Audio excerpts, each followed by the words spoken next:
Some people are not destroyed all at once. They are billed to death, one notice at a time. This is Charrion Zacarias. Tonight is the night the bill finally comes due. He is 26 years old. He owes more money than he will earn in the next 20 years. The loan application was refused this morning. It was the last one he had left to try. So he came up here, not to jump, to beg.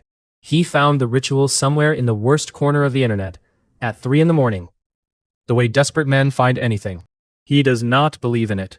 That is the part worth remembering. He does not believe in it at all. He asks anyway. Great being, have mercy on me. Watch over me. For a moment, there is nothing but rain. And then the sky answers. Charrion has just enough time to understand that something hurt him. He does not have time to be glad about it. The light takes him. The rooftop is empty, before the next flash of lightning. He opens his eyes, somewhere that has no floor, no ceiling, and no direction. His first thought is not wonder. It is not fear either. His first thought is that he has unfinished work at the office. There is a report due Monday. He was going to finish it on the train. That is what his mind reaches for. Floating in the dark. That is what a life of debt does to a man. It takes the last thought he will ever have and fills it with someone else's deadline. Then, the dark in front of him gets brighter. Not warmer. Brighter. A voice congratulates him. It sounds delighted. It sounds like a prize being announced to a room that is not there.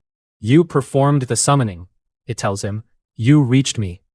That deserves payment. 3 wishes. Anything he wants. He can wish for absolutely anything. And for one honest second, Charrion Zacarias thinks about the money. He thinks about his mother's face when the debt is gone. He thinks about sleeping through an entire night. He thinks about answering his phone without checking the number first. And then the second passes, and he notices that the light has not stopped smiling at him. Nothing that gives you 3 wishes is happy to see you. It is happy about something else. So Charrion does the one thing he has been trained by 10,000 pages of loan paperwork to do. He asks a question about the terms. What, exactly, does the great being get in return? The light stops pretending. What is behind it is not a spirit from a storybook.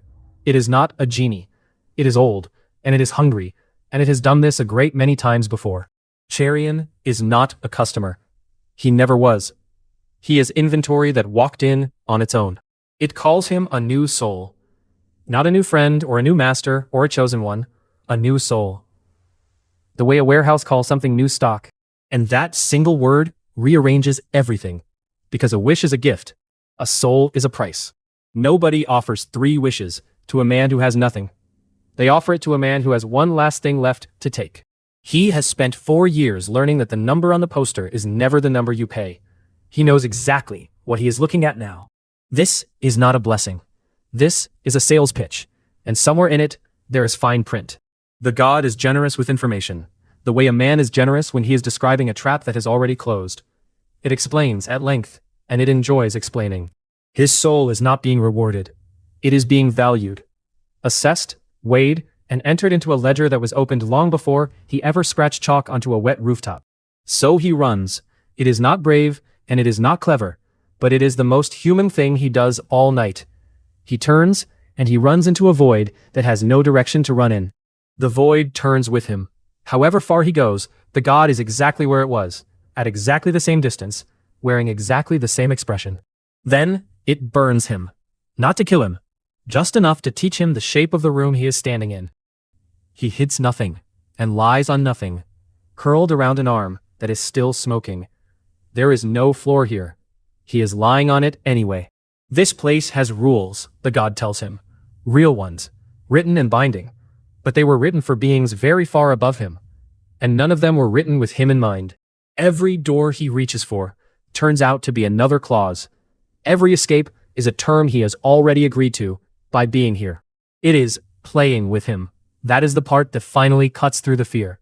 It is not hunting him, or testing him, or judging him. It is amusing itself. And Charrion has been played with before, by collection agencies, by interest rates, by men in cheap suits who smiled while explaining what they were about to take. He knows this feeling. He has simply never felt it at this scale before. So he stops running.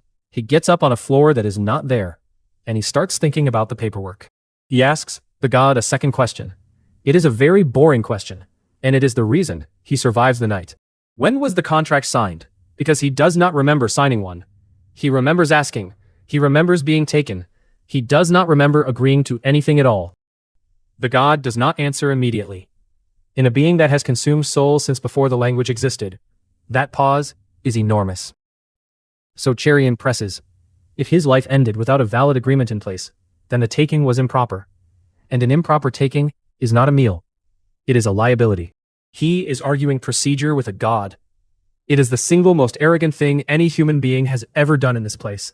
And everything about the void goes quiet while he does it. And the terrible thing, from the god's point of view, is that the argument is correct. It is not angry. That is the worst part. It is interested. Something in that vast, ancient, bored intelligence has just been handed a genuinely new experience. So, it gives him what he asked for. It gives him the contract. It hangs in front of him, burning gold, longer than he is tall. He reads it. Of course he reads it. He is the only person in the history of this ritual who has ever read it. The terms are monstrous. But they are terms, and terms are a shape, and a shape is something a man can work inside. And then, Charrion Zacarias, freshly dead, badly burned, and standing in front of something that eats souls for a living, makes a demand. Not money. Not power. Not revenge on the men who took his mother's house. He asks for a new life. He asks to go back and start again. It is shameless. It is greedy. And the god, who has spent an eternity being begged by people who wanted small things, finds that it likes him. A clawed thumb the size of a car presses down onto the page. Charrion presses his own beside it, and the contract takes his blood without asking. He wakes up on a mattress on a floor, staring at a water stain shaped like nothing at all, with his heart going far too fast. He is alive. He checks it 3 times before he believes it. Breath, pulse, the ache of a body that wants breakfast. His arm is not burned. There is no chalk under his fingernails. There is no rain in his hair. For about 9 seconds, Charrion Zacarias believes he has gotten away with it. Then, he tries to stand, and the body he has been given folds like wet cardboard. It is weak. Properly weak. Underfed, undertrained, and about 10 years behind the one he lost. The apartment is worse than the one he died in. 1 room, 1 bulb, a window that opens onto a wall 2 arm lengths away. And, on the plastic drawer unit, in a stack squared off with the care of somebody who has stopped being able to look at them, are the notices. He reads them the way you read a diagnosis. Slowly, and then all at once, and then again from the top, because the number cannot be right. The number is right. It is larger than the one that killed him. He has been given a new life, and it came preloaded with a worse version of the old one's problem. He did not escape the debt. He negotiated an extension on it, with a god as the new lender, and he has absolutely no idea yet what the interest looks like. Something wet lands on the page in his hand. He looks at it for a long moment before he works out what it is. It is not his. There is a crash from the other side of the wall, close enough to feel through the floor. Then, shouting. Then, a sound that is unmistakably a body hitting a doorframe. Charrion opens the door onto the corridor, because he has never once in his life been able to leave a sound like that alone. There are 3 of them. They are not in a hurry, and they are not being quiet, because men like this are never in a hurry and never quiet. That is the entire point of them. The man on the floor has stopped trying to cover his head. That is how long this has been going on. And while they work, they talk. They are enjoying the talking more than the rest of it. They mention a woman by name. They call her stupid. They say it took real stupidity to sign for money like that at her age, for a son like that. Charrion is standing in an open doorway in a body that cannot fight. In a corridor with 3 men who do this professionally, and he hears his mother's name. And something in him, which has been quietly folding itself smaller and smaller for 4 straight years, stops folding. Because here is the thing about his mother that those 3 men in the corridor do not know, and would not care about if they did. She worked the market from 4 in the morning, then a second job, cleaning offices in the evening.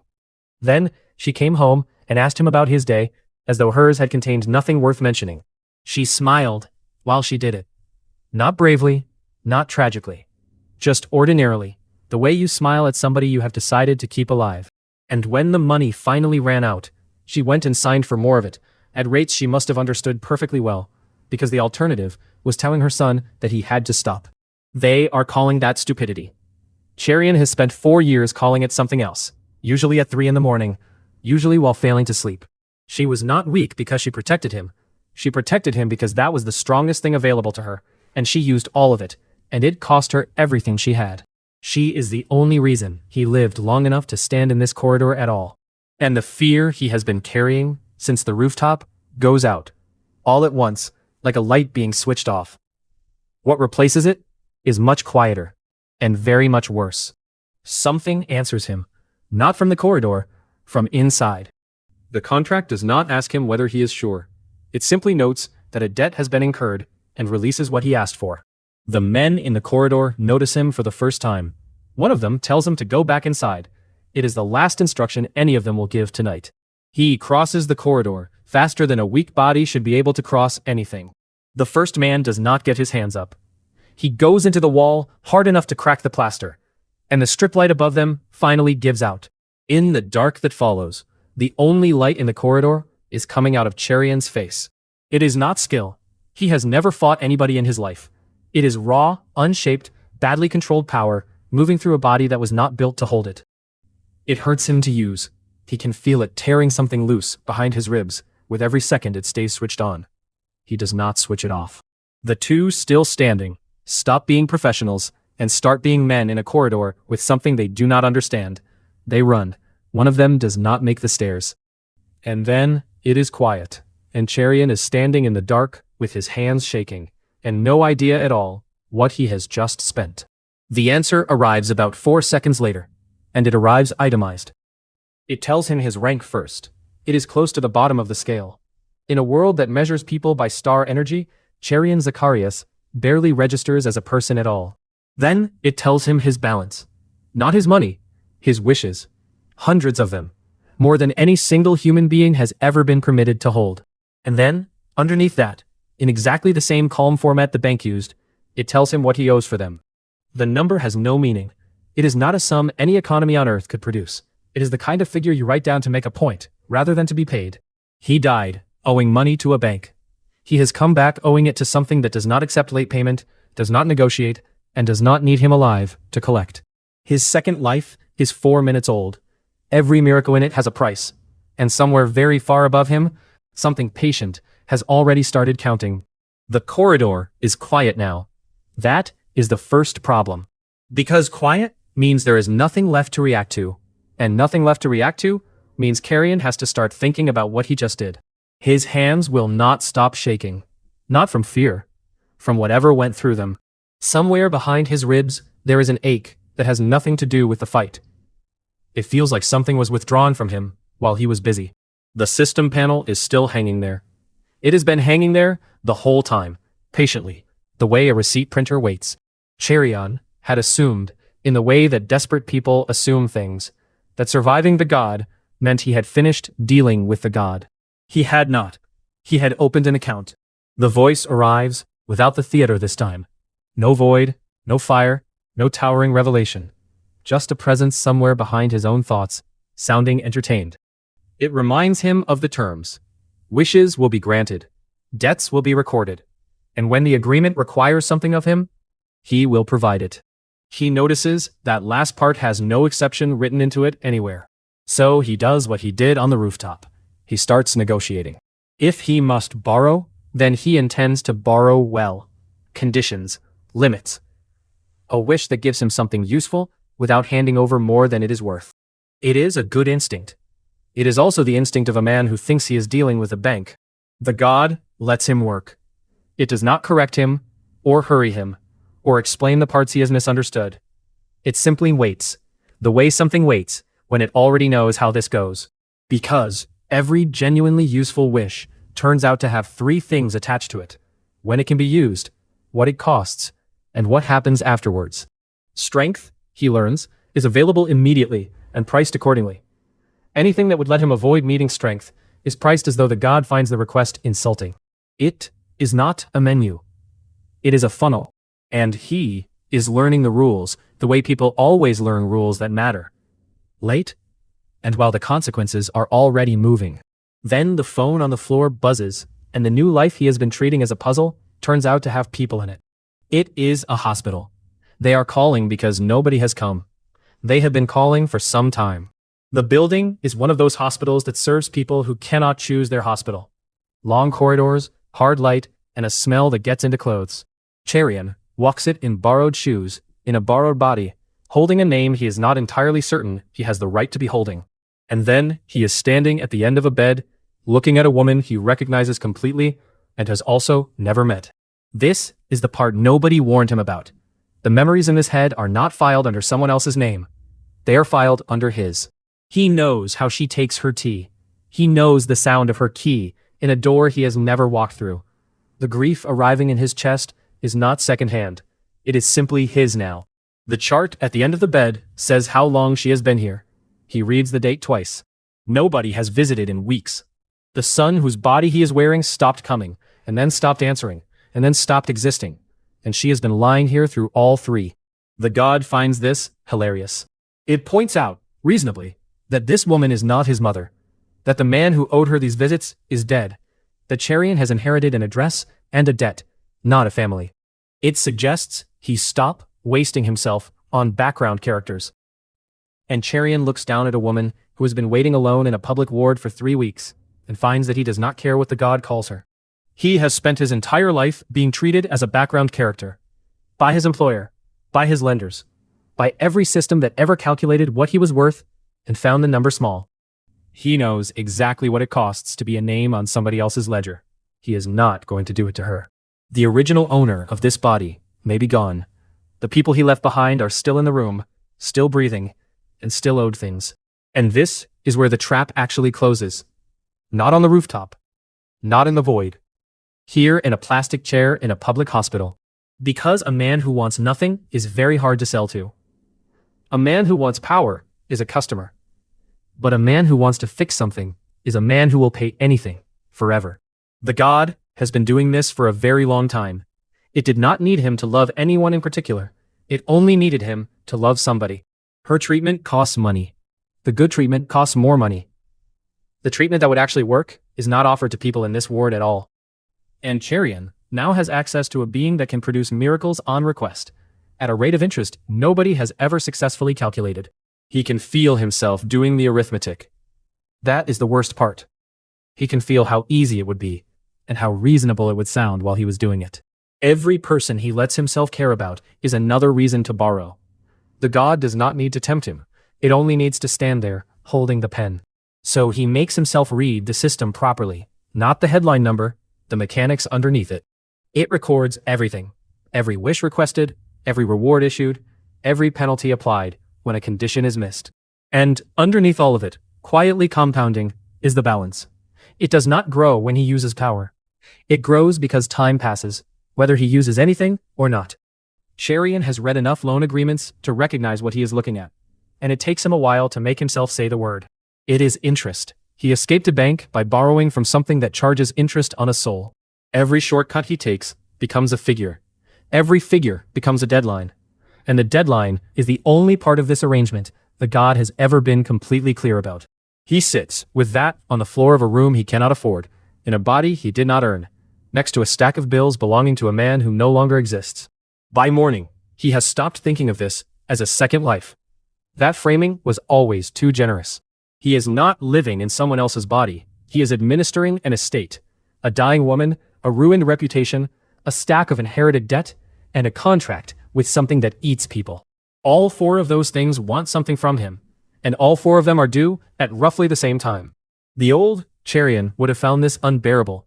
He spent 4 years being crushed by exactly one of these problems. But the man standing at this window has already died once, argued a god into a corner, and put 3 professionals through a wall. His tolerance for unbearable has moved. So he does not panic. He does something far more dangerous for everyone standing between him and that deadline. He starts making a list. He needs money. He needs strength. He needs to know what this world does with people who have both. And he needs all of it before something patient and very old decides his account has gone unpaid too long. To understand what Charrion has walked into, you have to understand how this world sorts people. It does not sort them by money, or birth, or intelligence. It sorts them by star energy. Those who can hold it are called oracles. Those who cannot are simply everyone else, and everyone else is not part of the conversation. The scale runs in stars. 1 star is a person who can do something faintly unusual. Each step above that is not an increment. It is a category change. Star energy itself is not mystical here. It is measured, taxed, traded, and insured. There are men in offices who have never held any of it, and who set its price every morning. Children are tested at 11. The result follows them permanently, into schools, into work, into who will marry them.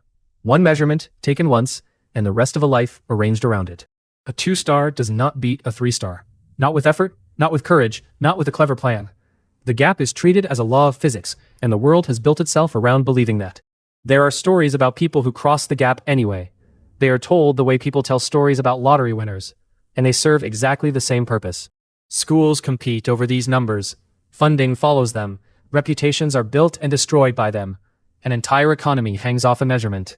Which is why a rumor about a boy near the bottom of that scale travels so fast. 3 professional debt collectors went into an apartment corridor. What came out of it did not match anything the neighbors were prepared to describe. The neighbors describe purple light under a door. They describe a sound they could not place. 2 of them describe it as thunder indoors, and then look embarrassed about having said it. 1 of them is in hospital. None of them will say what happened. That silence does more work than any statement could.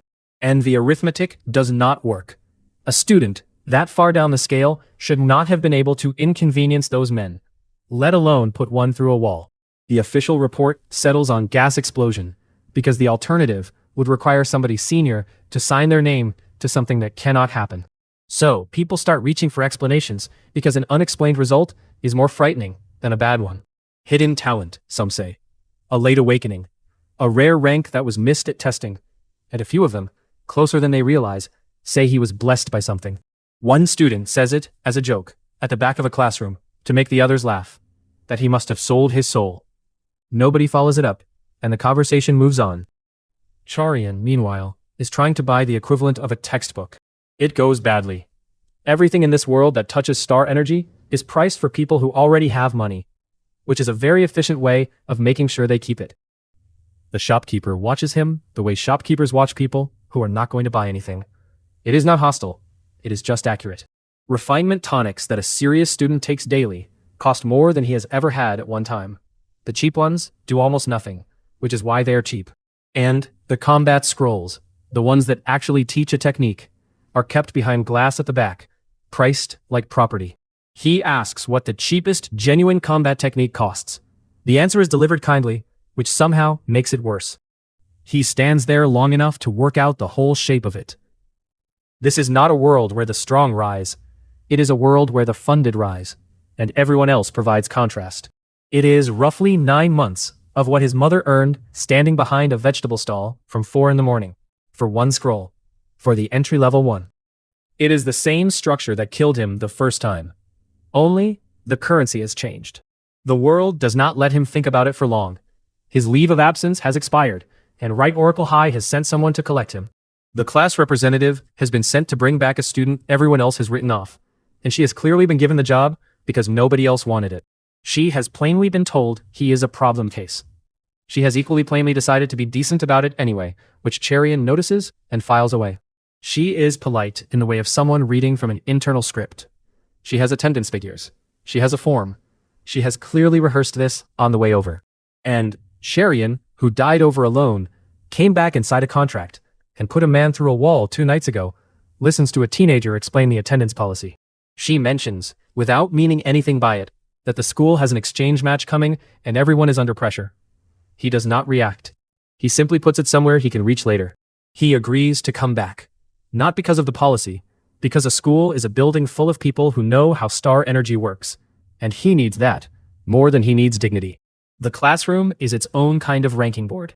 His name sits near the bottom of the list, where it has always sat, in the section people's eyes skip over. He spends the first 2 lessons doing something none of his classmates would recognize as effort. He listens. He takes actual notes. He asks a question so basic, the teacher pauses before answering. The written test that morning is about star energy theory. And Charrion discovers something inconvenient. The body he inherited never studied. He is going to have to actually learn this. 4 years of corporate work taught him one genuinely useful skill, and it was not accounting. It was how to become competent at something quickly, while pretending he already was. The classmates around him have noticed he came back. They are not subtle about the noticing. They have a version of him that is 4 years old and has never once been challenged. The quiet one, the bottom of the board, the boy whose mother works markets. One of them asks, loudly enough for the room, whether his mother has found a new lender yet. The room laughs. Charrion writes another line of notes and does not look up. And what none of them have accounted for is that the man sitting in that seat has already stopped being afraid of consequences. When the pushing turns physical in the corridor after class, it goes the way these things always go, for about half a second. The one who shoves him is a head taller and 2 ranks above, and has never once had to consider what he would do if that stopped being enough. Then, Charrion moves, and the half second ends. What Charrion has learned, in a corridor 2 nights ago, is that most people who are confident about violence have never actually been in any. He does not use the contract. That is the part that matters, and the part he notes carefully afterwards. This body is still weak, but he has been in a real fight now, and none of these people have. The larger boy tries to pull free and finds that leverage does not care about rank. His own weight is being used against him by someone who has clearly worked out how joints function. He lets go before a teacher arrives, straightens the boy's collar, and walks away. The corridor does not make a sound until he is gone. By the end of the day, the story has moved through the whole year group, and it has changed shape on the way. The version that arrives at the staff room is not about a corridor scuffle. It is about a bottom-ranked student who handled someone 2 full levels above him without visibly drawing on anything. One teacher wants it treated as a discipline matter. The other points out quietly that discipline is not the interesting part of what just happened. In a world that treats the gap between ranks as a law, that is not gossip. It is a broken instrument, and broken instruments get investigated. Because a school with an exchange match approaching, and no realistic chance of winning it, has a particular kind of interest in impossible results. Charrion walks home, through the evening, not knowing that a file with his name on it has just been moved to a different desk. The question around him has changed, and it is a worse question than the old one. Nobody is asking anymore whether he is weak. He is thinking about money, about 9 months of market wages for a single scroll, about a hospital bill that is still growing, and a deadline that is not negotiable. They are asking how someone that far down the board suddenly became dangerous. And somewhere behind his ribs, quietly, the balance keeps growing. There is a date circled on every wall in Right Oracle High, and everyone in the building has a different reason to be afraid of it. The exchange match is presented to students as a competition. It is not one. It is an audit. Ranked schools send their best against each other, and the results are public. Funding follows the results, so does enrollment and staffing, and the quiet decision about which schools still deserve to exist. Right Oracle High has been sliding down that table for 6 years. Everyone in the staff room knows what another bad result does to them. The students feel it as pressure, without understanding the shape of it. The teachers feel it as arithmetic, because they have seen the projections. And underneath all of it is a fact nobody says out loud. The school does not have a single student capable of winning against the schools it is scheduled to face, which makes the whole exercise a formality. They are not preparing to compete. They are preparing to be measured, publicly, and found wanting again. The final preparation sprint begins the way underfunded institutions always begin things, with a distribution. Every student receives a standard issue refinement tonic and a printed schedule. The teachers deliver both with the enthusiasm of people who know exactly what these are worth. Charrion turns his vial over and reads the label, and something in him that spent 4 years reading contracts goes very quiet. It is the cheap one. The same grade he saw on the bottom shelf of that shop, the one the shopkeeper did not bother recommending. It will produce a measurable improvement of a few percent in a student who is already strong. In a student who is not, it produces almost nothing at all. Charrion understands what he is holding. It is not help. It is the documentation of help, so that afterwards someone can say, resources were provided. The problem is not that the school is cruel. The problem is that the gap between ranks cannot be closed by anything the school can afford, and everyone has agreed to keep pretending otherwise. 2 days later, they run the physical assessment, because a school that cannot improve its students can at least measure them. The apparatus reads output directly. A student places both hands on the pillar, pushes everything they have into it, and a number appears that nobody can argue with. The results come in exactly as expected, which is the point of them. The strong confirm they are strong. The weak confirm they are weak. The list barely reorders itself. Charrion cues near the back, where his name puts him. Nobody is watching by the time he reaches the pillar. 2 teachers are already packing tablets away. He places his hands on it. He does not call on the contract. He is specifically, carefully, not calling on the contract. But the thing that came through him in that corridor did not leave cleanly. Some of it stayed, and it has been quietly reshaping what this body can hold. The column beside him lights up past where it lit for anyone else in his year, and then keeps going.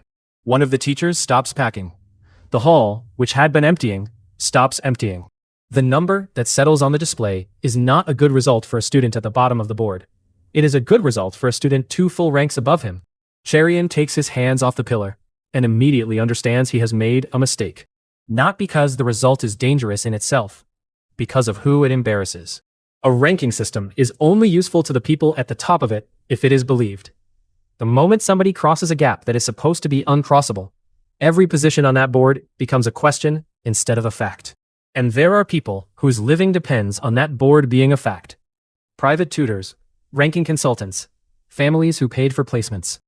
None of them have any interest in a bottom-ranked boy proving that the ladder has a hole in it. Charrion cannot see any of this yet. He can only see that a room full of people just watched him do something he cannot explain, and that explanations will now be required. The results reached the administrative floor that evening. In a routine report, nobody was expected to read carefully. Most of it confirms what the school already knew. The year group is weak. The prospects are poor. There is nothing in the figures worth a second look. And then, there is one line that does not belong in the document it is sitting in. The hand turning the pages stops. Goes back. The principal of Right Oracle High has spent 6 years watching his school slide, managing to climb politely, and preparing the language he will use when it finally ends. He is not a cruel man. He is a man who has run out of options, which in an institution amounts to almost the same thing. And in front of him is a figure that should not exist, attached to a student whose file he has never once had reason to open. Charrion is summoned the next morning, and he spends the entire walk to that office building a defense. He has a list of things he can be in trouble for, and it is not short. A month of unexplained absence, a student pinned to a row of lockers, a police report about a corridor that officially exploded. He sits down braced for a disciplinary conversation, and the principal does not have one with him. The principal asks about the number, only the number. He does not mention the absences or the fight or anything else in the file, and that omission is the loudest thing in the room. Charrion gives him a version of the truth with the God removed from it. He has been training. He has been taking the work seriously since he came back. He has been unlucky in testing before. The principal listens to all of it and believes none of it, and does not care. Because the only question that matters in this office is not where the strength came from. It is whether it will still be there in 3 weeks, when a public fixture is scheduled. Charrion walks out of that office, having avoided every punishment on his list, and understands immediately that he has not got away with anything. 2 days ago, he was a name near the bottom of a board that nobody read. He was invisible, and invisible was the only protection he had. Now, he is an asset, and assets do not get left alone. Assets get allocated, scheduled, and spent on somebody else's problem. The strength is no longer a private arrangement between him and something in the dark. It is a line item that other people have now seen, and other people always have plans. And none of them are the creditor he actually has to worry about. The deadline has not moved. The balance has not stopped. And now, on top of all of it, a school with nothing left to lose has decided that Charrion Zacarias is the thing it is going to bet on. The principal does not sleep much that week. He is doing the kind of arithmetic that men in his position do at 3 in the morning, when the building is empty and the numbers stop being abstract. Right Oracle High cannot win the exchange match. That was settled before Charrion's result, and it is still settled now. 6 students against 3 schools that outclass them at every position. But losing and being humiliated are not the same event, and the difference between them is measured in whether anything at all goes right in public. One student performing above expectation changes the story afterwards. It gives the school a sentence to say. It gives the board something to point at when the funding review comes. So the plan that forms in that office is not a plan to win. It is a plan to survive the reporting. And it requires exactly one student to become something he currently is not. Every school in the table is doing a version of this. That is what the ranking system actually produces. Not excellence, just institutions quietly deciding which of their children are worth spending. Charrion, meanwhile, is discovering the limits of his own arrangement, and they are not where he assumed they would be. He had imagined the contract as a purse. Ask for a thing, pay for the thing, receive the thing. It is not a purse. It is a set of conditions that occasionally produces a thing.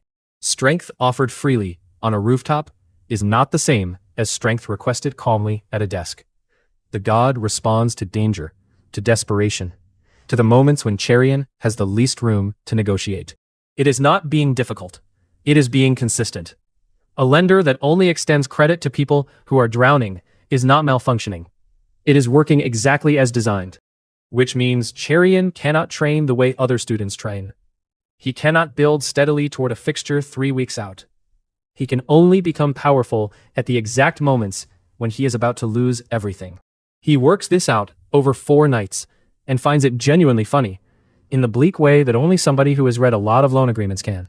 In the administrative floor, the principal is doing his own reading, and what he keeps returning to is not Charrion's result. It is the school's history. Right, Oracle High has existed for 60 years and has never produced a student who crossed 2 ranks in a single term. Not once. Not in the good decades. Which leaves the principal holding 2 possibilities, and he is honest enough with himself to look directly at both of them. Either something unprecedented has happened inside his school, or something is wrong with the student it happened to. The first would save him, the second would end him. The argument that follows is not about Charrion. It is about money, which is what school arguments are always about, once you remove the vocabulary. There is a preparation budget. It is small. It has always been divided the same way, which is to say, it goes to the students most likely to justify it. Those 3 students have been receiving that support for 2 years. Their families expect it. One of them has a parent on the board.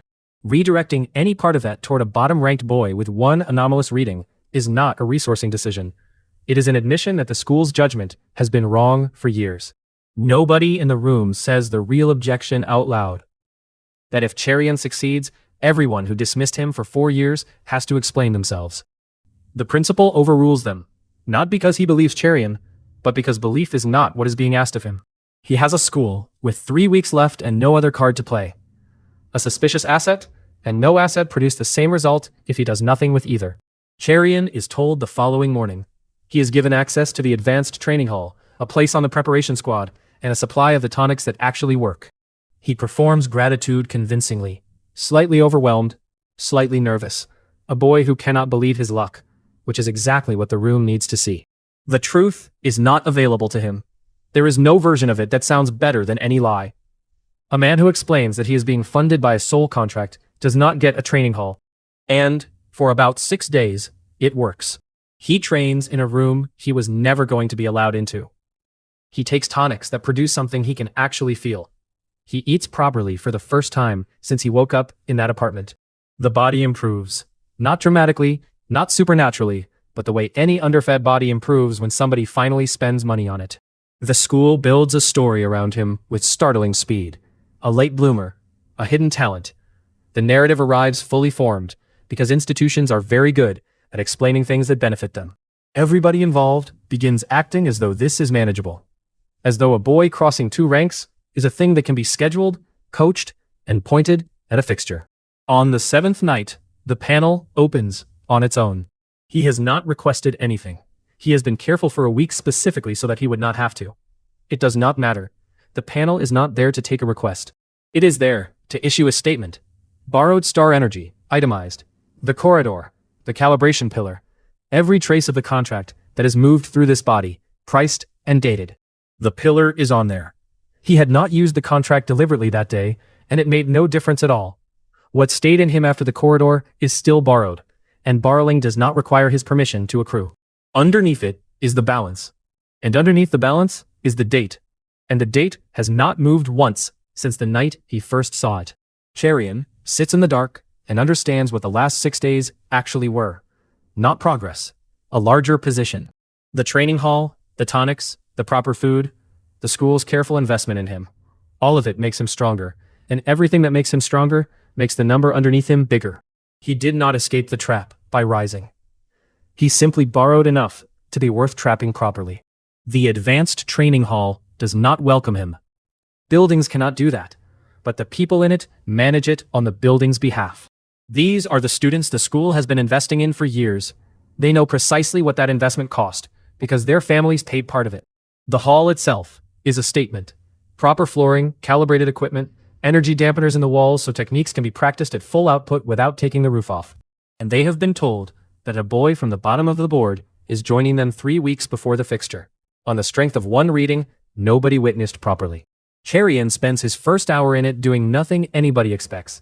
He walks the perimeter, reads every posted notice, and works out what each piece of equipment is actually for. The coaches are no better. One of them checks Charrion's file twice in front of him, which is a message rather than an error. One of the coaches assumes he is lost. Another assumes he is stalling. Neither of them considers that he might be surveying, because students do not survey. Charrion has been unwelcome in rooms before. 4 years of corporate work is largely an education in being tolerated by people who have decided what you are. By the end of that hour, he knows where the dampeners are weakest, which floor panels are worn, and which 2 students the coaches actually watch. None of it is training. All of it is preparation.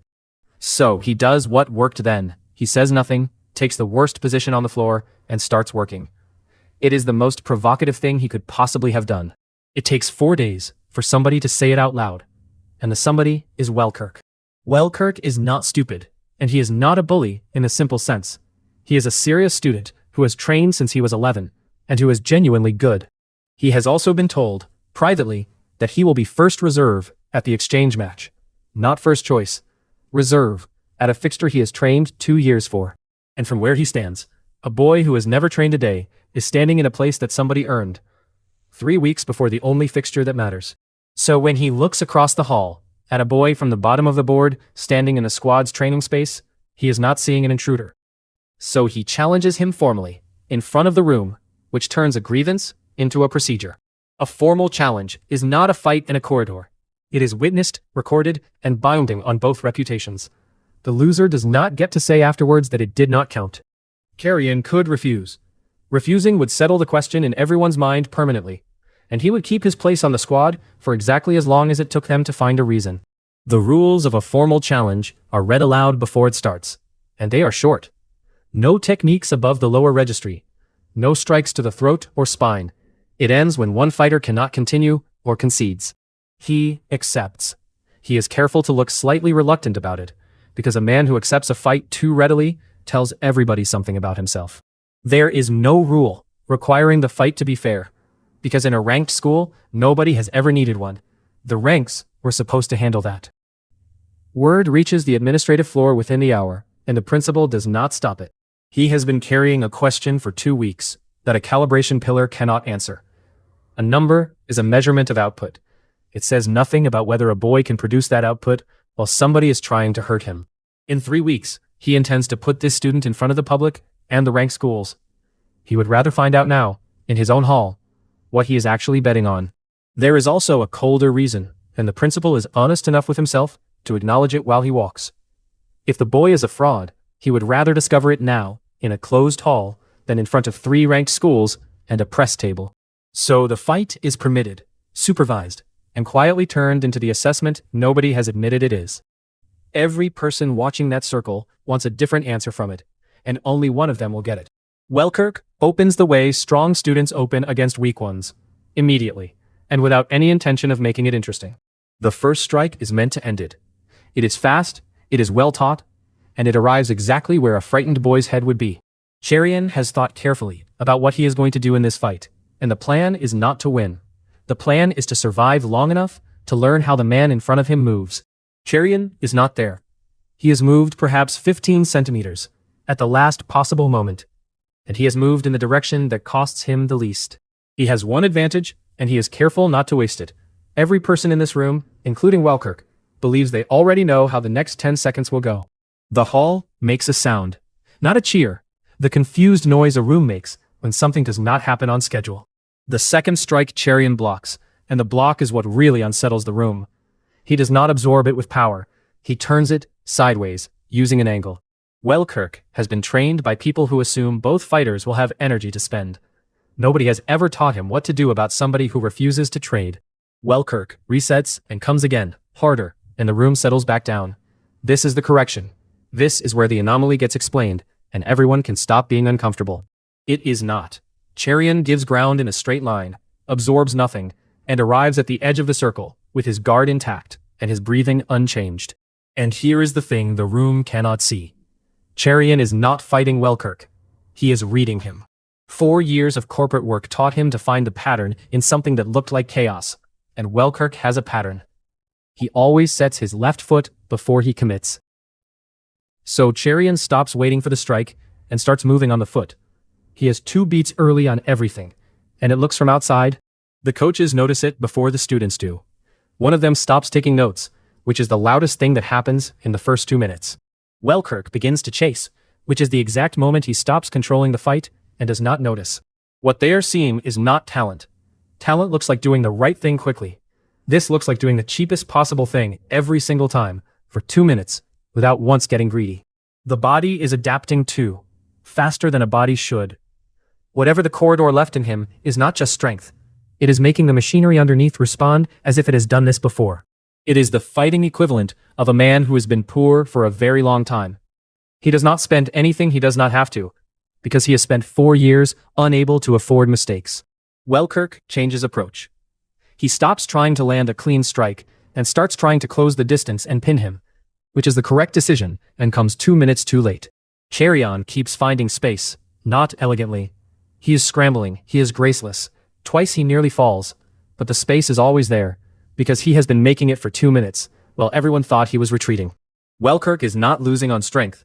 He has more of it, and both of them know it. He is losing because every exchange costs him more than it costs Charrion.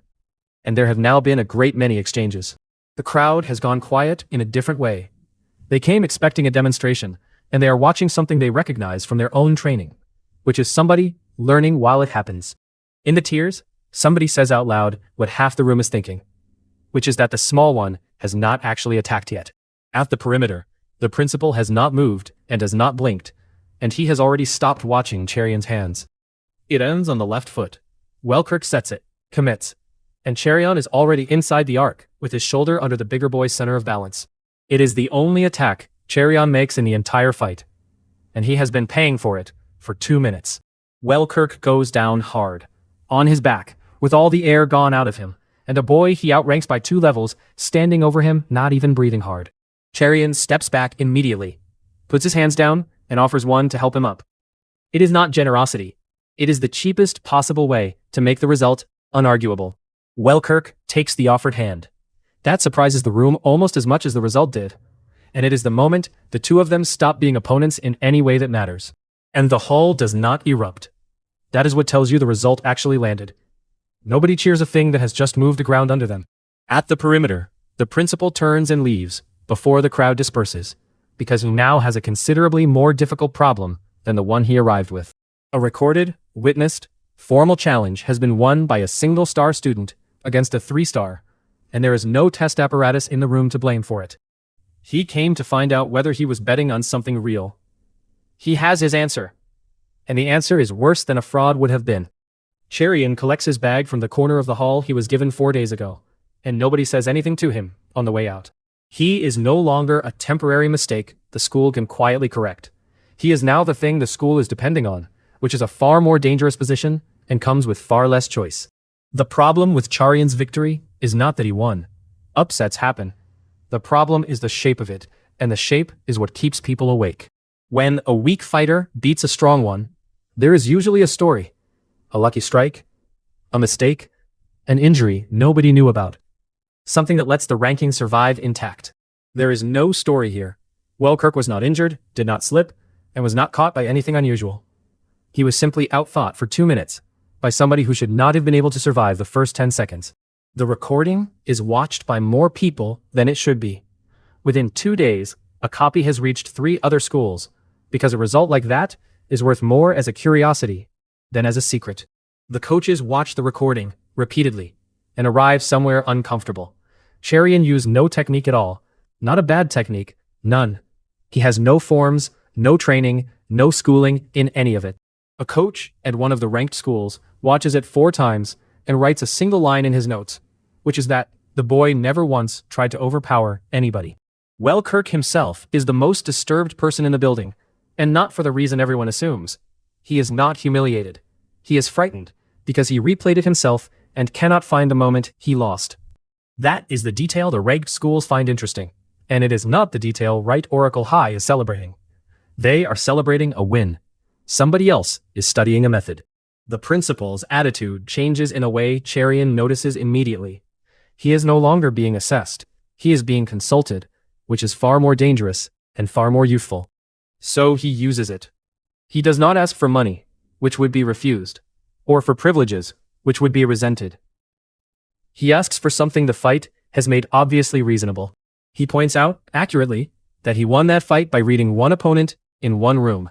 Against a school that has actually trained its students, that will not work twice. Raw output without technique is a man swinging a heavy object in a room full of people who have been taught where to stand. The pillar measured what he can produce. It did not measure whether he can aim it. The principal asks him, carefully, whether there is anything about his situation the school ought to know. It is the closest he will come to asking the real question. And both of them understand that. Charrion says no. The principal accepts it immediately, which tells Charrion that the man does not want the truth, and has arranged the conversation so that he cannot accidentally receive it. The principal agrees with every word of it. That is not the same as being able to do anything about it, and Charrion learns the difference over the following 2 days. It is a very old arrangement, and Charrion recognizes it from 4 years of corporate life. Nobody asks the question they cannot afford the answer to. That is not corruption. It is how institutions stay standing. The older students explain the situation to him with the flat honesty of people who worked it out years ago and have stopped being angry about it. A combat technique is not knowledge you can be told. It is encoded in a scroll, and the scroll writes it into the body directly. That is why it works, and that is why it costs what it costs. A scroll can only be used once. The technique moves out of the parchment and into a body, and what is left behind afterwards is blank paper worth nothing at all. The school owns 11 scrolls. Every one of them is assigned, and reassigning any of them means taking a technique out of a student who already has it, which is not a thing that can be done. Which is why they are priced the way they are. Every scroll sold is a scroll that ceases to exist, and there is no known way to write a new one. Buying one privately costs more than the tonics, more than the equipment, more than everything the school has spent on him combined. The cheapest genuine scroll in the city is 9 months of his mother's wages, and that was the number before he needed it urgently. One of the older students says it without any cruelty at all. That is just how it is. Some people get taught, and some people get to watch. Charrion asks whether anybody has ever learned a technique without one. The oldest of the students laughs, and then stops laughing, because he realizes Charrion is not joking. The answer is that it has happened. Rarely, and only to people who had something to copy and a great deal of time. Neither of which Charrion has. That night, Charrion lays the whole problem out on the floor of his apartment, in his own handwriting, on the back of a debt notice, because that is where he does his best thinking. The fixture is in 11 days. Without a technique, his realistic chance of winning any match against a properly ranked school is close to nothing, no matter what the pillar says about his output. And the fixture is not even the real deadline. It is just the one with people watching. The other one is on a violet panel. It has not moved since the night he first read it, and it doesn't care about school calendars. He goes to the hospital that evening because he has not been in 4 days, and because the arithmetic on the floor of his apartment has a second column that is not about him. She is awake, briefly, and does not have the strength for much of a conversation. She asks whether he is eating. It is the only question she asks him, and it takes her some effort to get it out. Charrion tells her yes. It is even true, for the first time in years, because a school that wants something from him has been paying for his meals. 2 walls, then.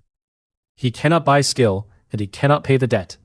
And both of them come down to the same missing thing, which is money he has no legitimate way of getting in 11 days. A student would panic here. A 26-year-old who has already been bankrupted once does something else. He accepts the numbers and starts looking for the illegitimate way. On the way out, he stops at the billing desk and asks what the better treatment would cost. He already knows.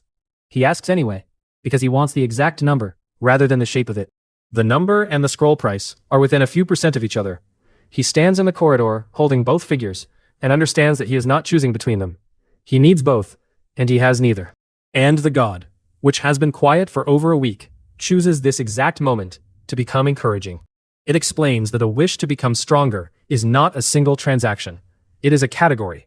And things done in pursuit of a wish can produce rewards the contract did not specifically promise. Bonus rewards. Charrion asks the obvious question, which is, what determines them, and receives the answer he has come to expect from this arrangement. Nothing he controls. Not effort, not planning, not merit. The rewards arrive when they arrive, in whatever form amuses the thing issuing them, and they cannot be requested. He asks the god directly whether it can simply give him a technique. The answer arrives faster than any answer it has given him, and it is amused rather than dismissive. The contract does not deal in skill, it deals in outcomes. It can make him survive a fight. It cannot make him a fighter, and it points out that these are very different products. It is a slot machine attached to a soul. And Charrion, who watched men lose houses to exactly this psychology, recognizes the design instantly, and finds that he is going to pull the handle anyway. Which means every fight he survives on borrowed power leaves him exactly as unskilled as he was before, and slightly further into debt. The arrangement does not build him, it rents him. So he goes looking for money, and money in this city has a direction. It moves away from the schools and the ranked districts, toward the parts nobody puts on a banner. He starts with what he knows how to do, which is not fighting. It is reading records, where star energy gets used without being logged, where equipment gets bought that no registered school ordered. The pattern takes him 2 evenings to find, and it is unmistakable once he has it. Medical supplies moving into a district with no clinic. Energy suppression equipment purchased by a company that does not otherwise exist. Somewhere in the lower city, people are being hurt regularly enough to require ordering bandages in bulk, and somebody is making enough money from it to pay for the equipment that keeps it quiet. He does the research the way he used to prepare for audits, which is to say, obsessively and on almost no sleep. 3 nights of records, cross-referenced against delivery schedules and district maps. The rumors fill in the rest, and they are not hard to find once he knows what to ask. Fights, betting, nobody registered, nobody asking about ranks, only about whether a man can put on a show. What he finds is not a rumor anymore. It is a logistics operation, regular deliveries, consistent volumes, and a payment trail that runs through 4 shell companies before it disappears into nothing. He knows exactly what this is. He knows what happens to people who go into places like that, carrying a debt and a deadline. He also knows the alternative, in complete detail, because he has already lived it once. It ends with a man on a wet rooftop, scratching chalk symbols he does not believe in. Every legitimate door in this world has a price on it he cannot meet. That is not an accident of his situation. It is the whole design of the place, and he has now been crushed by that design twice. So he stops treating the underground as a risk to be avoided, and starts treating it as the only market that will trade with him. He has strength he cannot explain and no way to sell it legally. Down there, nobody asks for paperwork. 11 days to a fixture. An unpayable balance with a fixed date. And a boy walking toward a lit doorway in the lower city, gambling that whatever is behind it is less dangerous than the thing already living in his chest. The lower city does not announce itself. There is no wall, no checkpoint, no moment where the good district ends. The lighting simply gets worse, and then the lighting stops being maintained at all. Charrion walks it slowly, the way he used to walk into meetings he was underprepared for, which is to say, alertly, and without appearing to be alert at all. What strikes him first is not danger, it is commerce. This district is not lawless, it has more rules than the one he came from. They are simply written by different people, for a different purpose. Medical treatment without records. Star energy suppressants with no prescription. Identity work, transport, storage, silence. Everything has a price, and the price is the only thing anybody negotiates. There are oracles down here too, and that is the part the upper districts never mention. People who tested at 1 star and were quietly written off at 11 years old, still carrying whatever they carry. Up there, they are statistics that justify the funding formula. Down here they are labor, and labor is at least a category that gets paid. And Charrion, walking through it, feels something he was not expecting, which is relief. Up there, he was a failed number on a board. Down here, nobody has looked at his rank once. A world that only asks what you can do is a brutal world. But it is the first one he has stood in that does not have his file open before he speaks. He notices something else. Walking through it, and it takes him a while to name. Nobody down here looks tired, in a specific way people look tired at his old company. Being crushed by a system that says you could have made it is a specific injury. Down here, nobody was ever told they could. It costs less to carry. The trouble he walks into is not his. He hears it 2 streets before he sees it, and the smart move is unquestionably to keep walking. 3 men have a 4th person backed against a shutter, and the argument is about money that was promised for a fight that did not happen. Charrion has learned exactly one lesson about corridors and people being beaten in them, and it is that he is incapable of walking past. He does not use the contract. He does not need to. He simply walks into the alley and asks, in an extremely reasonable voice, how much the debt is. It is the wrong question for the situation, and exactly the right one for the men. They are not thugs enjoying themselves. They are collectors, and Charrion has spent 4 years learning precisely how collectors think. He asks what the fight was, who cancelled it, and who was holding the stake money. 3 questions, in order, and every one of them is a question a collector wants answered. He does not pay it. He has nothing to pay it with. He points out where the liability actually sits, which is with the organizer, who cancelled the fight, and he does it with the fluency of somebody reading a contract aloud. The lead man tells him, because nobody has treated this as a business problem all evening, and he is tired of shouting. Within a minute, the 2 of them are effectively working the same file. The men leave to go and find the organizer. The person against the shutter is left breathing hard, alive, and now under the impression that they owe Charrion something. Which is how Charrion acquires the thing he actually came down here for. And it is not money. It is a name, a direction, and somebody willing to vouch for him. The person against the shutter is a fight fixer's runner, 17 at most, and has been at the bottom of this arrangement long enough to know every part of it. They do not thank him properly. They ask what he wants. Because down here nobody does anything without wanting something. And Charrion finds that refreshingly honest. The address is a goods lift in a building that has not been a factory for 20 years, and it goes further down than a building of that size should have room for. What is at the bottom is loud before it is visible. The sound arrives through the floor first, and it is not the sound of a fight. It is the sound of a crowd that has money on one. The arena is a converted machine floor, a ring of packed earth at the center, tiered scaffolding around it, 400 people, and betting boards along the back wall, lit brighter than anything else in the room. The dampeners on the walls are the same model the school has in its advanced hall. Somebody down here paid for equipment that a ranked institution treats as a major capital expense. Charrion looks at them for a long moment. The money in this room is not small, and it is not casual. Somebody with real resources is standing behind this, several layers back. Charrion stands at the back and does what he always does in an unfamiliar system. He ignores the spectacle entirely and watches the money. It takes him 1 bout to understand the business. The fighters are not the product. The odds are. The house does not care who wins, only that the crowd believed the fight was real enough to bet on the next one. He watches 3 bouts and learns the grammar of the place. Fights end when the crowd is satisfied, not when a fighter is beaten. There is a man at the ringside whose only job is deciding when that moment has arrived. The main draw of the night is a heavy, loud, genuinely large man who works the crowd before the bout with real skill, promising them what he is going to do to his opponent. He is not a fraud. He is quite strong, and he wins most nights. But the performance is the job, and everybody in the building understands that, except the people betting. The big man's opponent is smaller, quicker, and visibly better, and loses anyway in the 4th minute, because the crowd did not come to watch the better fighter win. Charrion watches him with none of the excitement of the crowd, and none of the contempt of a cynic. He watches him the way a man reads a job posting. That single bout tells Charrion more about this arena than an hour of asking would have. It is not a fighting venue. It is a theater with real injuries, and the house owns the script. He is not here for pride or reputation, or to prove anything to a school 11 days out from a fixture. He is here because there is a violet panel with a date on it, and a woman in a public ward with a bill, which also means it is exploitable, because anybody running a script can be caught out by somebody who has read it and is not in it. And then, 40 minutes into the night, the event begins to come apart. 2 fighters scheduled for the back half do not appear. Word moves through the scaffolding fast, the way it always does when money is involved. And the word is that they were paid not to show. Which means the odds on the remaining card were wrong when they were taken. Which means several hundred people have just worked out, simultaneously, that they may have been robbed. The house's problem is not tonight's takings. It is that this arena exists entirely on the belief of 400 people who have no legal recourse and every other option. The organizers are not frightened of the crowd.